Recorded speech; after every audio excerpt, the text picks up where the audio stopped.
Tunghayan ang mga natatanging gawain ng Police Calabarzon sa PD in action. Tampok ang buting Provincial Director, Police Colonel Mel Yamashita Unos ng Laguna Police Provincial Office. Nanguna ang masigasig na Provincial Director sa traditional Monday flag raising activity nito lamang ika-9 ng Setyembre sa taong kasalukuyan.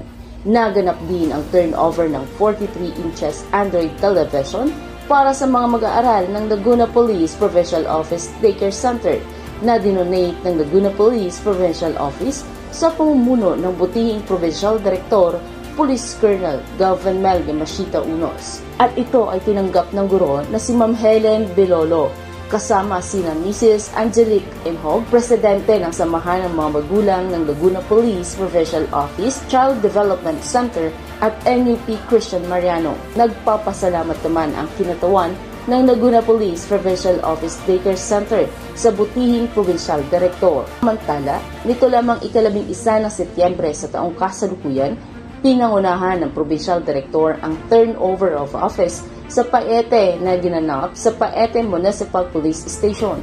Kasunod nito ang talk-to-men ng butihing Provincial Director sa mga kapulisan ng Paete, Laguna. Ipinaalala ng Provincial Director ang mandato ng PNP Chief Police General Romel Francisco Marbil at ang mandato ng Regional Director ng Calabarzon, Police Brigadier General Paul Kenneth C. Lucas, na mahigpit na sundin at ipatupad sa munisipalidad ng Paete, Laguna. Sa kaparehong araw naman, ang Provincial Director ay nagsagawa ng courtesy call sa Mayor ng Mabitak, Laguna. Napag-usapan ang estado ng munisipalidad ng Mabitak patungkol sa kriminalidad. Nabigyang diin ng Provincial Director ang mahalagang kontribusyon ng lokal na pamahalaan sa pakikipaglaban ng mga kapulisan sa iba't ibang uri ng krimen.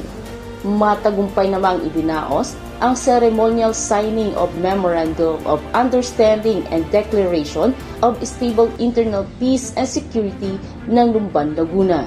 Ito ay dinaluhan ng iba't ibang ahensya ng gobyerno, kabilang na ang Laguna Police Provincial Office sa pangunguna ng Provincial Director, Police Colonel Mel Yamashita Unos.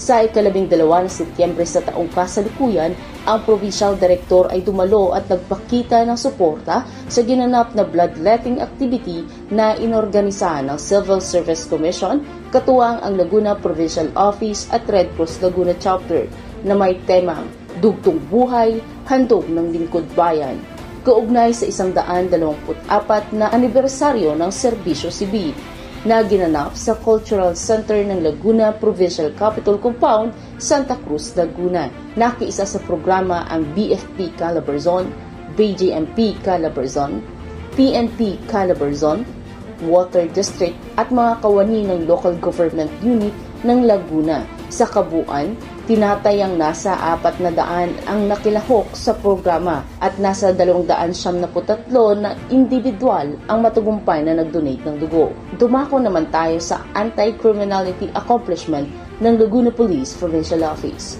Arestado ang isang individual matapos magbenta ng 38 na baril na may lamang 6 na bala at nakumpiske din ang isang granada. Na-recover din sa kanya ang isang pirasong 1,000 pisong bill kasama ang 4 na pirasong 1,000 pisong budol money na ginamit bilang buy-bus money at isang sling bag. Ang inarestong suspect ay hinihinaling may kaugnayan din sa naganap na robbery hold-up incident sa isang convenience store sa Calamba City. Naharap ito sa kasong paglabag sa Republic Act 10591 at Republic Act 9516 o incidental to a lawful search. Sa pamumuno ng butihing Provincial Director, Police Colonel Mel Yamashita Unos ay patuloy na magsiserbisyo at magsasagawa ng mga operasyon laban sa mga taong may pananagutan sa batas.